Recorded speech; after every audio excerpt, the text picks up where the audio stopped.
Charlene managed 14 days in camp. In that time, she took a leap of faith off the ledge. She had a spin on the terrible teacups and she cried, "I'm a celebrity, get me out of here," in the watery grave, which she struggled on. But she's out now, and she's going to chat to us all about her time in camp. It's Charlene! Hello. Come in. Come in, don't be afraid. It's amazing. Come and have a seat, how are you? Oh, Are you okay? I'm good, yeah. Really nice to see you. Hello, darling. Grab a Come seat. and take a seat. How are you feeling? Oh, this is weird. This is really weird. It's real life. And I get booze. Right, give me a while. Yeah, Right, look, have a catch little your sip. breath, have some booze, relax, settle in, and we'll take a look at your jungle highlights. Have a look Here at they are, this. Charlene. Right. Let's get this started. It's okay. I can't move.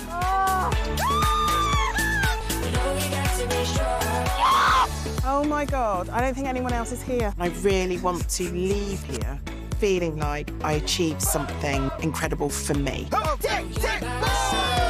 we chucking the veg back in? No. Can you put some oil in the pan? You can do the dunny tomorrow. You do what she says, when she says it. I mean, it's hard being leader. Oh, I can't do this tonight. I've said that I'm trying to sleep in a hammock. It's a picture of my team, but I do really miss them. It's all a journey. Good to know, Charlene.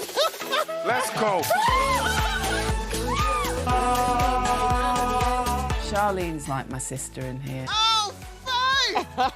Charlene is a loving, strong, beautiful spirit. Absolutely cracking. 2 weeks of your life before your very eyes. Flashed before my eyes. How was it looking at all that back? Emotional. It's been, to use that ridiculous American phrase, it's been a journey. Yeah. And I've absolutely loved living with those guys. They're brilliant, absolutely brilliant. I think every single one of us just had fun and we laughed so much. It was great. Well, we've loved watching you, honestly. We really have. Let's take you back to the beginning and talk about your entrance into life here, which was the epic ledge, Yeah. where you, Jill and Babatunde took on the ledge. How was it? Because you did it, you did really well. And you were first to stride out on the ledge. walked Yeah, out thanks there. for that. Yeah, well, I really appreciated that. you were really good. I just kept thinking, I can do it, I can do it, I can do it. And I knew that B was absolutely terrified. And I knew if I didn't do it, there's absolutely no way he'd even try. So that's why I thought I'll just go for it.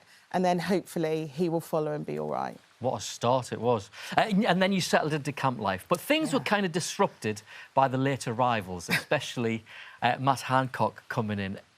His arrival seemed to bring out your journalistic instincts while you were down there. Have a look at this. So why did you do it? Why didn't it? Yeah, why are you here? Why do you think Tory party members went for the less experienced? Do you have regret regarding the way you dealt with the pandemic as a whole? I felt like I was a mastermind being asked all these questions. What I'm really looking for is a bit of forgiveness. Well done. How surprised were you when he walked into camp as a late arrival? Well, I think my money was on him or Liz Truss, I think. Right. In terms of which one you guys were going to convince to come on. So I was surprised, but also not surprised. And look, I may well be in the jungle, but journalism is still my first job. So I wanted to ask questions that I thought people on the outside would kind of want me to ask, so that's what I did. Good. And I've got to remain impartial because journalism is my first job. That was hard. Yeah, I bet it was. It was really hard because I think everyone had their feelings about Matt when he first walked in, but we also have to live alongside him, so we all have to adapt to that. And he's made some real connections in there, which has been wonderful, and so many people didn't think that would happen when he first walked in. So it was difficult. And you ended up becoming his deputy leader as well. Were you surprised that he chose you as his deputy? No, not really, because although I was asking him questions, we got on. So, and he knew that, you know, I loved the cooking and pottering about, and I think we both thought the jobs would involve more than they actually ended up being. Yeah. He basically became leader and deputy, did absolutely nothing. So that was fun. Yeah, yeah. And as deputy leader, you had the chance to sleep in the RV, in a comfy bed, but you explained on tonight's show that it wasn't just the spider that kept you out of the RV. No. I just think it'd be really difficult to do the job that I will continue doing after I leave here once I've spent the night with a politician. I think. Not in that way. Not in that way, obviously. Yeah. But even though you knew that your campmates were having really tough night sleeps. No, in well, hammocks and stuff. I said I was completely fine to sleep on the hammock, and I also have to think about the job that I have when I come out of here, and the fact that I don't want anybody to think that my impartiality goes because I've slept alongside a high-profile Conservative MP. So I sort of made that decision.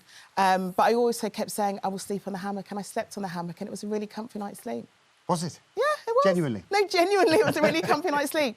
It took us a while to figure out the way to put mattresses to make it comfy. But we did that, and I was completely fine with sleeping in it. Now, you were deputy leader, as we said, but you were also a very maternal figure to the rest of your campmates. Take a look at this. Charlene's like my mum in here. So you get in the bed tonight, you have a good night's sleep. We can't cook without Charlene, I'm not going to lie.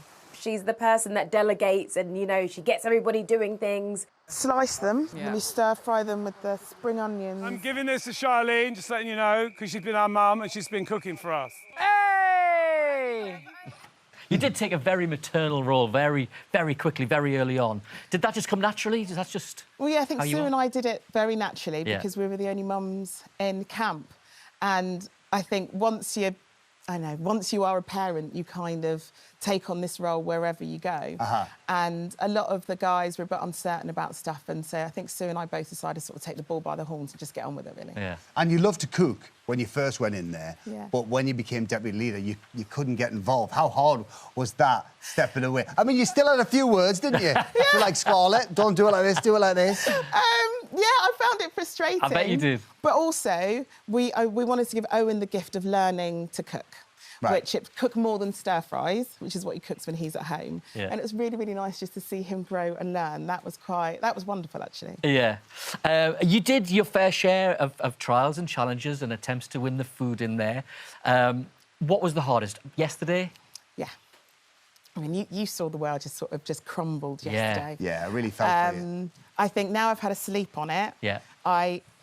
I could have said those words as soon as I walked in, and I didn't, and at least I tried. Yeah. And that's the thing that I'll take away. And from it. we were shocked because you were so gung-ho on the top of the building, and then yesterday you just weren't in the right frame of mind. I was hungry, I was tired. And it wasn't an all easy of those trial. things. No. It wasn't. It was a pretty difficult one that they chose. You said before you went in there that I'm a Celeb was the one show you wouldn't do.